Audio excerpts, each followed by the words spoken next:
Si Mikoy, pupuntahan ko sa kanila para i-reach out ko para hindi sila magkaroon ng bashing. Who? Who you? Ayun! Sinong unahin ko? Please like, share, and subscribe to Kalingup JP for more videos. So yun, una sa lahat, magandang araw po sa ating lahat mga kalingap. Kamusta po kayo? Sana ay nasa maayos kayong kalagayan. Nasaan man kayo ngayon? Ako po si Kalingap DP at ngayong araw, isang napakainit, napaka-sensitibo at napaka-controversial na issue ang ating tatalakayin. Isyong hanggang ngayon ay pinagdedebatihan, pinagtatalunan at pinagmumulan ng hidwaan sa loob mismo ng komunidad ng Kalingap. Ang panunong marami, may nilabag na bang rules itong si Kalingap Mikoy o isa lang ba itong pinalaking issue na pinalala ng emosyon, ego at social media?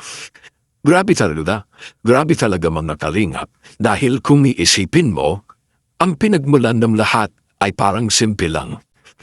Kisinama ni Kalingap Mikoy ang kanyang kaibigan sa kanyang pagbablog habang siya ay gumagawa ng charity.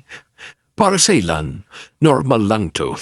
Tao ka, kailangan mo ng katuwang, may cameraman, may magdadala ng mabibigat na gamit, may tutulong sa aktual na gawain.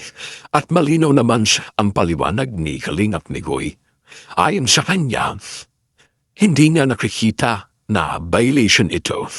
Una, hindi naman daw Kalingap community ang ibinablog ng kanyang kaibigan.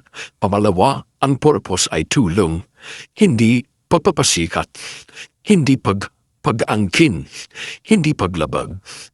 Dito pa lang, gusto ko nang magsingit ang personal kong opinion. Kung malinaw ang intensyon na tumulong, sapat na ba yun para sabihing wala kang ginawang mali? O sa komunidad ba natin, kahit malinis ang intensyon, pwede ka pa ring husgahan dahil lang sa proseso? Kasi dito, nagsisimula ang problema eh.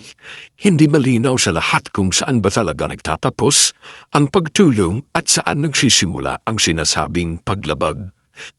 Ngayon, pumasok na ang pangalan ni Birador.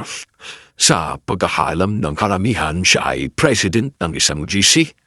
Ang pinupunto niya ay ang paggawa ng channel ng walang permiso ng ama ng Kalingap o ng leader. Ayon sa kanya, hindi raw official na Kalingap, hindi membro at walang basbas.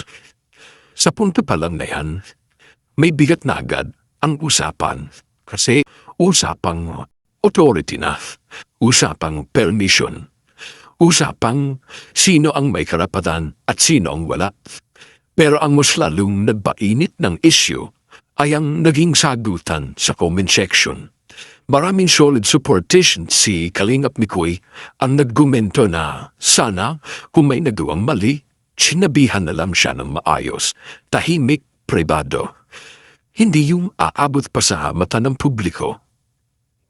At ang sagot ni Birador, ako pa talaga ang magre-reach out. Malalaki na yung mga yan, matatanda na. At alam nila yon. Dito ako napahinto kung alam na pala nila, bakit umabot pa sa ganito? Kung kaya palang i-reach out, bakit para nauuna ang diskusyon sa comment section? Dagdag pa niyan, siya pa raw ang pupunta kay Mikoy at sasabihin para hindi magka-violation. Huyo. Isang salitang tumatak sa lahat.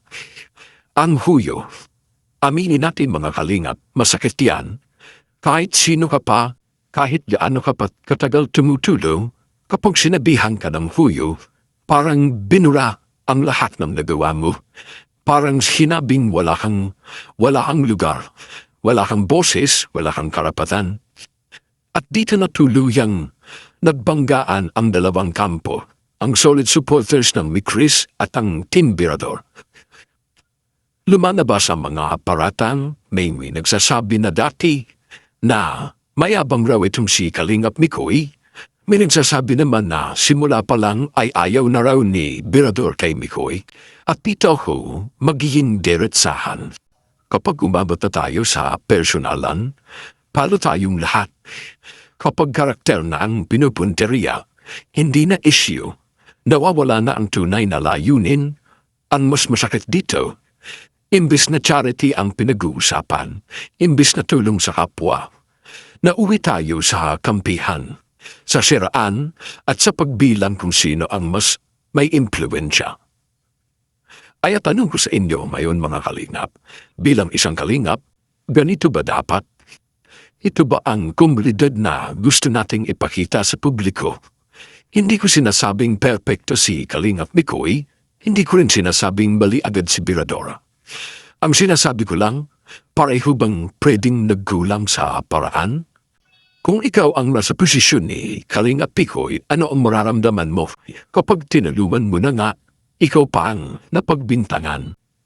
Kung ikaw naman si Birador, paano mo ipapakita ang otoridad ng hindi nakakasakit? At sa mga nanonood ngayon, tanong ko sa inyo, kapag may issue, mas pipiliin ba natin ang pag-uusap o ang pag-uusig? Mas mahalaga ba ang tama o ang pagkakaisa? Sa huli, gusto ko lang ipaalala kung bakit tayo nandito. Patuloy po nating suportahan ang matubang family, sina Kuya Bal, Kalingap Rab, at ang buong team Kalingap sa araw-araw nilang pagbibigay ng saya at tulong sa ating mga kababayan. Kasi sa totoo lang, hindi views ang sukatan ng pagiging kalingap. Hindi subscriber, hindi GC position, kundi kung paano tayo umasta kapag may hindi pagkakaunawaan. Kaya bago kayo mag-comment, bago kayo pumili ng panig, tanungin niyo muna ang sarili niyo. Nakakatulong ba to? O nadadagdagan lang ang gulo? Ano sa tingin niyo mga kalingap? May nilabag ba talaga? O pare-pareho lang tayong nadala ng emosyon? I-comment niyo po ang inyong opinion. Yung maayos lang ha, dahil dito sa channel na to, usap-usap tayo, hindi bangayan. At din po nagtatapos ang usapan natin ngayon mga kalingap. Hindi ito ginawa para maghasik ng galit, kundi para magmulat, magpaisip at magbigay ng boses sa bawat isa. Kung may nagkamali, sana ay itama. Kung may nasaktan, sana ay humingi ng tawad. At kung may hindi pagkakaunawaan, sana ay pag-usapan, hindi ipaglaban sa comment section. Tandaan natin, pare-pareho lang tayong nandito para tumulong, hindi para maghilahan pababa, hindi para magyabangan kung sino ang mas kilala, mas matagal, o may mas presisyon. Bilang isang kalingap, ang panindigan ko, mas mahalaga ang pagkakaisa kaysa sa tama. Mas mahalaga ang respeto kaysa sa pride. Kaya bago kayo umalis sa video na ito, tanungin niyo muna ang sarili niyo. Kung ikaw ang nasa sitwasyon nila, ano ang gagawin mo? Makikipag-usap ka ba o makikipagbangayan? Kung may natutunan kayo sa video na ito, don't forget to like, to subscribe, at i-share ang video.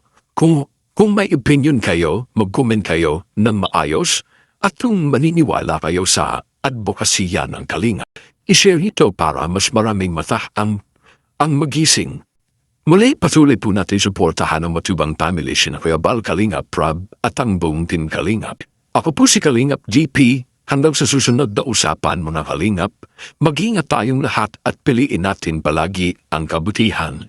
Makapasok dito. Kung may mali man po nagawa si Mikoy, sana kausap ninyo. Ako talaga yung mag-reach out. Ako talaga, Ma'am Annalisa Cordero. Alam nila yon, matatanda na sila eh. Huwag niyo akong anuhin. Ano yan, mga bata?